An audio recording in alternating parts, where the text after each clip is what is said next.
great to be here and have an opportunity to talk about my work. Thanks to Heather for that introduction, which I think, like most academic introductions, was written by the person who was being introduced. So really reflected my description of myself, for better or for worse. Let me try to ease into yes, that looks good. That looks good. So I'm here to talk about racialization in the early modern British Atlantic world, which is an aspect of my larger project on the history of race, whiteness, and skin in the early modern world, which was mentioned in the introduction. I'd like to start with the kind of primary source that I'm highlighting here and set up the evidence that I've used to discuss a kind of whiteness from below in the first half of the 18th century. Run away from Ralph Sandiford, a servant man named John King. Sometimes he writes his name as John Landman King. When Landman King ran away, he took with him a silver spoon marked with the letters CH, an immediate introduction to the super widespread practice in the early modern Atlantic world, the early modern British world, of using initials to indicate ownership. Pretty straightforward, but we're not in a sophisticated discursive world here. We're in a world of simple people, their property, and people as property. What's interesting about this is that when we look at the full ad, we see that the spoon is not the only thing that's marked with its initials. John King, sometimes writes his name John Landman King, is marked with IK or JK. The I and J are interchangeable in this period, on one of his thumbs with gunpowder. Gunpowder is the most common tattoo pigment used in the early modern world because it's stable when it lands under the skin, and it's easy to see that because when people accidentally have a firearm misfire and blast some gunpowder under their skin, they observe that it stays there, it's stable, it doesn't get infected, it turns kind of a blue color. So Landman King might have been marked here on the back knuckle of his thumb or maybe here at the base of his thumb with his own initials. What does this mean? How common is it? And what can it tell us about race, skin, and identity in the early modern world? Well, this is what I'd like to talk about today. I'd like to talk about marking one's property and the use of initials to mark both movable goods and enslaved human beings. Talk briefly about traditional dermal marking as practiced almost everywhere in the Atlantic world, in West Africa, in North, Central, and South America, as a different approach to dermal marking, a positive, non-stigmatizing approach to dermal marking. Then I'll take a closer look at the source that I have used to establish the history of tattooed servants, apprentices, soldiers, and sailors.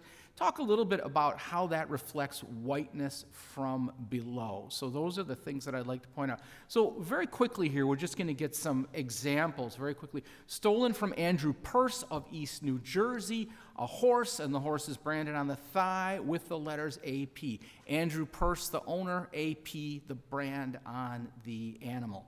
American Weekly Mercury in Philadelphia. Run away from his master, the Reverend Mr. Jonathan Stranford, an enslaved Native American man named Pallas. He took with him some provisions in 2 bags. The bags are marked with ink SI or SJ for Samuel Johnson. Samuel Johnson is no ordinary Johnson. He's the founder of Columbia University, which was then called King's College, a prominent educator. When we look at these advertisements for stolen or strayed horses, stolen property, and self-liberated slaves, we will find advertisements posted by George Washington and Thomas Jefferson advertising to recover their enslaved human property that ran away. So these advertisements are very, very widespread in English and colonial newspapers. Taken from the house of William Ridout, at the north end of Boston, a silver can, a pint-sized drinking vessel with his letters in a monogram format, W, middle initial M, last initial R. So once again, silver to mark is to own. And finally, the cruelest but most widely used example of marking to show ownership is the marking of enslaved people. So here we have two advertisements from the Jamaica Courant from 1718. The Jamaica Courant is the second oldest newspaper published in the British Atlantic, but no one will tell you that because they don't count it when they look at the Boston and Philadelphia newspapers. It's skipped over. But the commercial life of Kingston, Jamaica, and its incredible appetite for slaves and the search for self-liberated slaves creates many, many advertisements like this one. A self-liberated man who was renamed by his master as Oxford is branded W.A. Who did he flee from? William Assam. Another self-liberated man named Ham, no doubt after the biblical myth of the curse of Ham, who was branded with L.C., fled from the estate of Leonard Compeer. So these are masters putting their initials on people to show that those people are their property. This could not contrast more with the first two kinds of dermal marking in the Atlantic world that I'm laying out here, and this is taken from my larger study. West African scarification and tattooing was a fundamental kind of traditional dermal marking. It changes and has its own history, but it's an age-old way to show desirable things like belonging, maturity, bravery, style, status. These are all reasons to mark the body in various diverse and different West African cultures. Native American tattooing uses permanent body marking for a similar purpose to show belonging, clan membership, one's spirit animal, to show bravery in battle, and also, as I say, to show maturity, adulthood, style.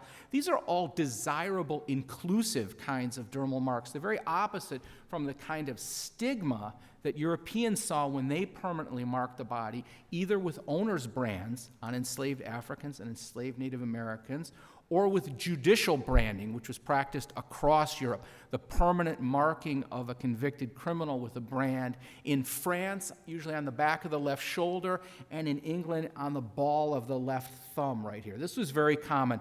The Elizabethan Jacobean playwright and poet Ben Jonson was convicted of manslaughter and branded on the base of his thumb as a sign that he was pardoned for that offense. He was convicted of that offense, but pardoned for it. So there's also a new vocabulary of skin color. This is the bigger scope of my book, Understanding Skin Color, which creates new words that had no legal meaning, no legal existence, and no fixed meaning in the pre-modern world, in the world before the early modern, words like Negro, white, mulâtre, tawny, et cetera, et cetera.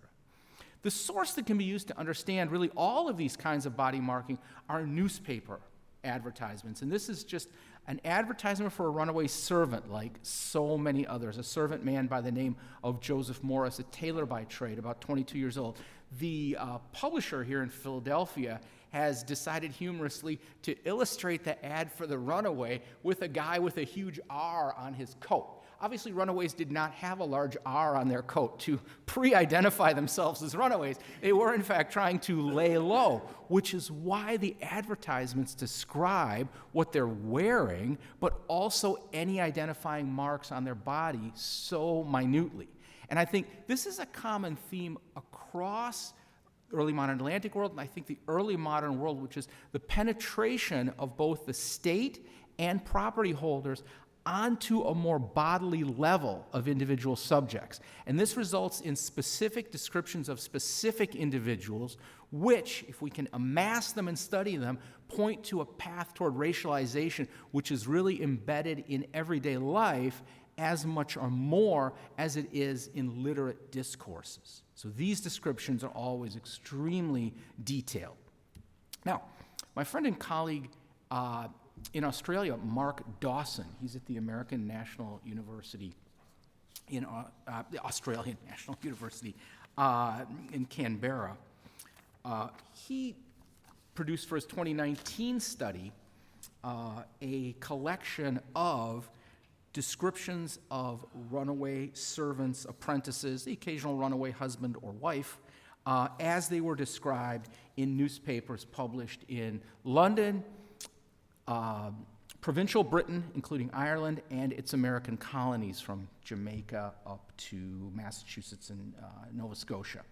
Dawson created a data set of 23,613 advertisements that he extracted from all extant newspapers describing apprentices, servants, convicts, soldiers, sailors, and others who are sought for flight from their term of apprenticeship, flight from indentured servitude, a desertion from the Army or the Navy. He focused only in this set of 23,000 on descriptions for free people of European origin. There are other studies that look at the even more enormous body of descriptions of runaway enslaved people or self-liberated enslaved people. He was focusing on the people who were fleeing from bound labor, but not enslaved labor. So that creates, in all, 23,000. From these, he kindly shared with me the 5,600 references that described something like a deliberate mark on the skin, not a birthmark or a complexion, but rather any kind of acquired mark on the skin. Scars, wounds, smallpox scars, ear piercings, and tattooing and criminal branding. And from these, I created a database of these 5,600. I'm going to try to give you a quick look at it here if I can get this to open. Yeah, so, oh boy. That's going to take a minute. Let's not waste time doing that right now. I can show you that later if I have to. Let me bring the PowerPoint back up. Come on. Yeah, okay. Well, at any rate, so this database is way too big to be shown in a presentation anyways. With each of these advertisements, one can see the name of the person posting the ad, the age of the person who ran away, their distinguishing marks, their profession, whether they stole anything, what kind of clothes they were wearing, where it's imagined they went to, a whole range of descriptors, because these ads are paid for by masters to find runaway indentured servants and other kinds of bound laborers. And I have 3 spreadsheets, one for colonial American, one for provincial British, and one for the London area, and they generate a set of these things. So let's take a look at what these tattooed servants, soldiers, sailors, etc. looked like. And I like this kind of source because it allows me, in an almost creepy way, to get right onto the skin of illiterate bound workers in the early modern world, in the 18th century British world, and to really see what was right on their skin. These people are not all terribly literate, and they have a fragmented historicity. They only appear when they're not working, when they've run away or when they sign a new contract to re-indenture themselves. Other than that, they're largely invisible to us. But they marked their own skin. They wrote their own stories on their own bodies in a way that I think has significant references both to slavery and to whiteness. When John Lanman King marked his thumb with the letters IK, he chose the single most common artificial mark noted in descriptions of runaway servants in Britain and its American colonies, his initials.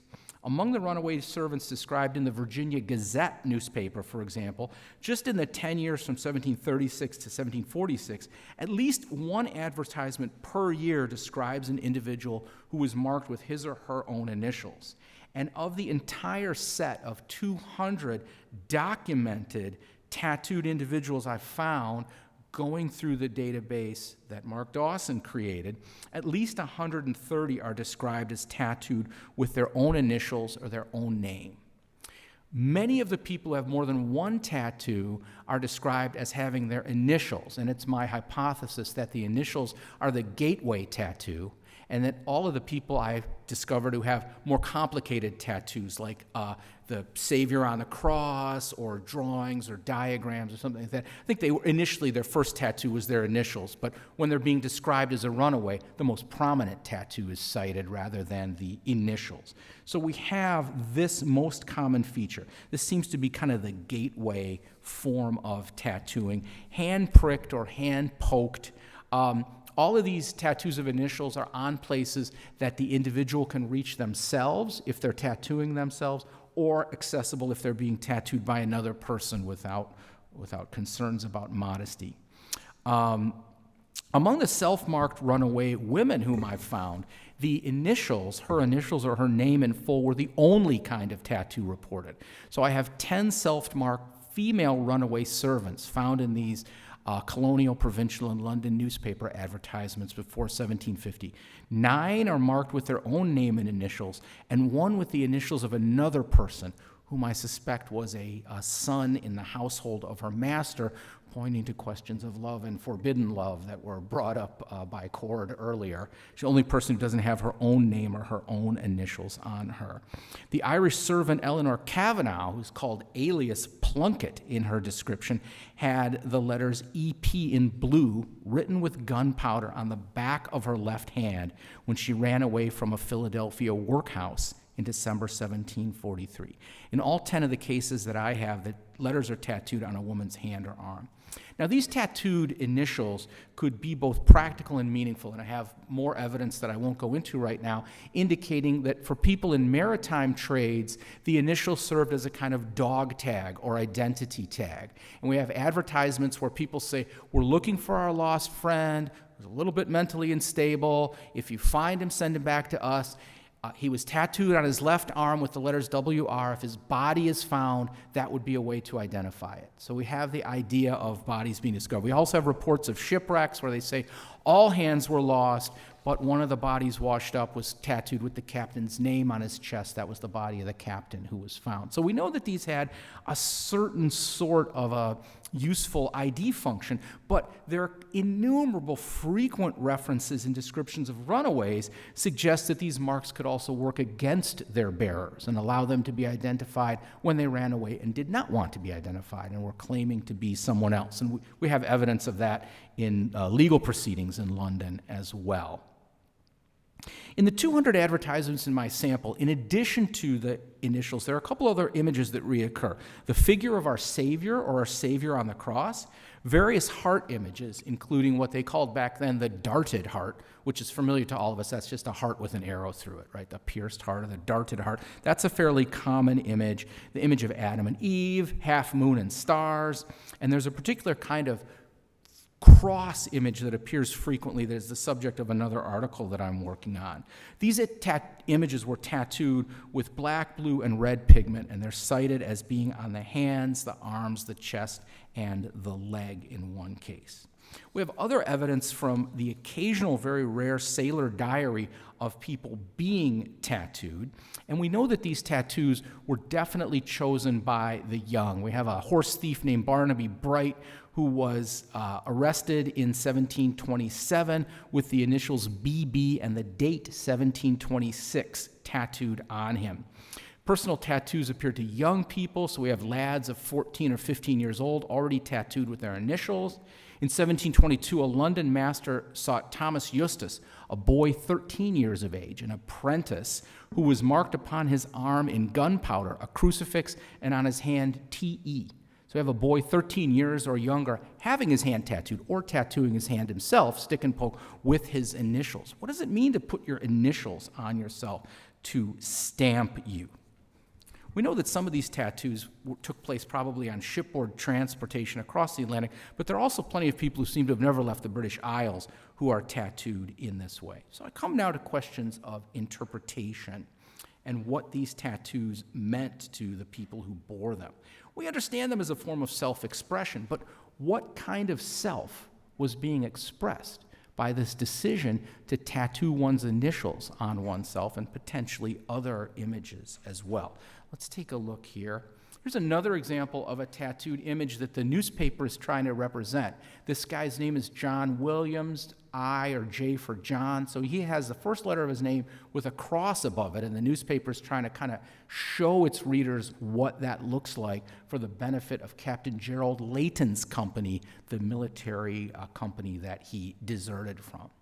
Here from the well-known painter and illustrator William Hogarth, we have one of the few depictions in a visual representation of what this might have looked like on someone's arm. This is straight out of a runaway ad. The initials of the person, this is a representation of someone named Tom Nero, so the initials TN are prominent there with a cross above it.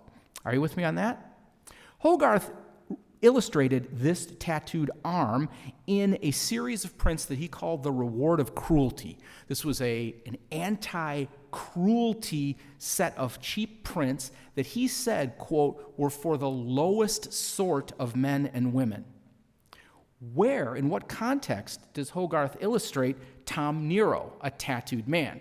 Tom Nero is, like his namesake, the Emperor Nero, the lowest, cruelest, and most evil of all men. And this is Tom Nero's fate. He's been convicted of murder and has been sent to the public anatomy for dissection. Not good to think about right before you eat. Here you can see he's been disemboweled, a dog's chewing on his heart, there's been a bolt screw placed through his skull, and the tattoo is present on his arm right there. And the surgeon who is leading the anatomy, surgeons in this period, they don't actually do the cutting. That's somebody else's job. The surgeon who's leading the anatomy is pointing at something with a stick, and the line of the stick actually points pretty much straight to the tattoo on the arm. So for English elites, they might sport a fashionable tattoo themselves, but this was a sign of the lowest and most vulgar kind of people. You know, runaway servants, soldiers who deserted, people who would put their names on their bodies. So what does this mean? We can look at this, I think, in a couple of different contexts of practice.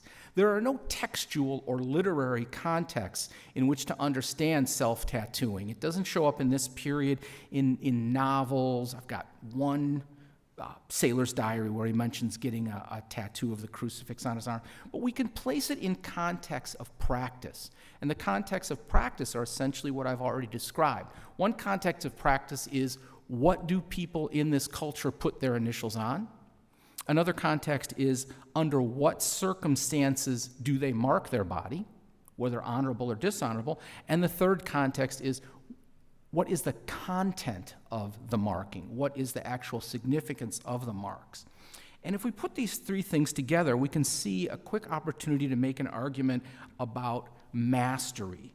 Mastery is a fundamental aspect of life in the Atlantic world, and it is, well, mastery is using violence to make servants, slaves, subordinates, children, wives, to make them bleed. That's what mastery is. Mastery is the authority to punish, to correct, to draw blood.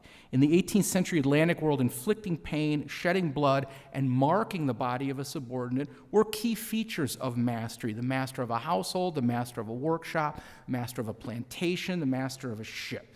This marking extended from disciplinary whipping on the plantation, or in the home, or in the school, for that matter, or before the mast on a ship, to the branding of convicted criminals in England and in the New World, in France, and also the branding and lashing of enslaved people. The permanent marking of the skin with a branding iron could be judicial or show a claim to property as inflicted on enslaved persons. This is very far from the traditional dermal marking in the Atlantic world, which was visible and desirable. Framed by these experiences, any act of self-marking by an indentured servant or an apprentice or a boy could be seen as a challenge to mastery, appropriating the master's ability to inflict pain and mark your body by doing it to yourself. And tattooing may have been especially well suited to physically express this counter-mastery. It is, after all, unavoidably painful. The self-inflicted pain, perhaps over several sessions for a more complicated tattoo, or more complicated design, mimicked and mocked the pain inflicted by the master. Blood would also be shed, as most accounts of pre-industrial tattooing note. So personal tattooing involves seeing one's blood and watching it mix with the tattoo pigment as it is inserted. Enduring self-inflicted pain and bleeding may have given these servants, sailors, and soldiers a sense of toughness, self, and control. And the resulting tattoo is a memorial of that self-control. The identification tag function of the self-tattooed individuals, I've mentioned, it seems straightforward. But the names of laborers in the Atlantic world were sometimes as coerced as their bodies. So I have instances of servants who are referred to by the name their master gave them, but their real name, their own name, their true name, is kept on their skin in the form of their real initials. The second most common feature on these tattooed servants, soldiers and sailors, is a date. And it's usually the date of their birth, the date of their indenture, or hypothetically, the date of the year when they got the tattoo. in any of these cases, it's not hard to understand that the master of the indentured servant would say, you still have 3 years to serve. And the servant says, no, I only have 2. And the master says, you're losing track of time. You have 3 more years to serve. It's an act of counter-mastery to say, I have the date of my indenture right here, or I have my birth date right here. I have 1700 tattooed on my arm right here. You said I'd be free when I'm 25. I'm 25 next year. I'm free next year. So these were ways to embed a little bit of a person's identity on their body in a way that thwarted or challenged the domination of the master. This operated across gender lines too. We have a humorous report from the city of York in England from 1740. Benjamin Richmond has placed an ad in the York newspaper, York, England, looking for his wife, Elizabeth Richmond of York. She has run off with a soldier, his money, and he begs people not to extend her any more credit in his name. She can be identified, this is Elizabeth Richmond, because she literally kept her maiden name. The ad says it was set upon her left arm in full, namely Elizabeth Ainsley. So if you've wondered about the politics of women keeping their maiden name after they marry, Elizabeth Ainsley did not have a problem with that. Her maiden name was tattooed on her arm.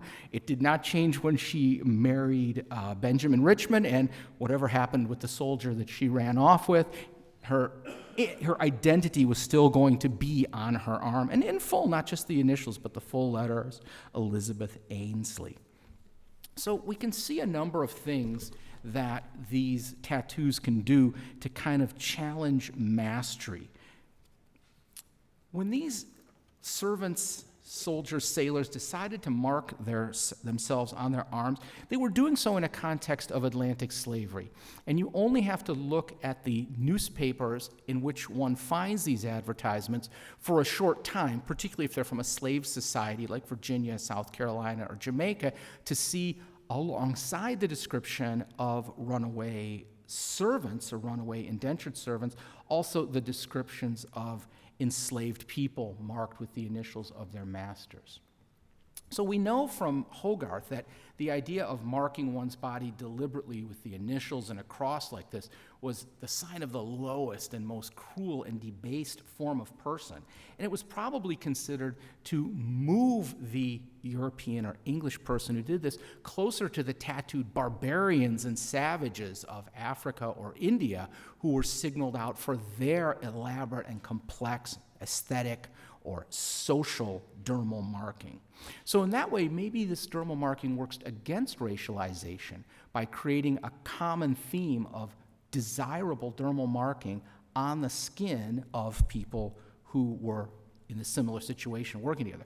Unfortunately, though, I think what it really shows when we contrast the marking on enslaved African labor with the marking on bound English or British labor, a desire to signal what I call whiteness from below. If we look at the key features of this tattooing, each of the key features is set against or distinguishes itself from the condition of enslaved African labor. Enslaved African labor is marked against its will. Bound English or British labor is a voluntary tattoo mark. The brands or initials on enslaved Africans show the ownership by another.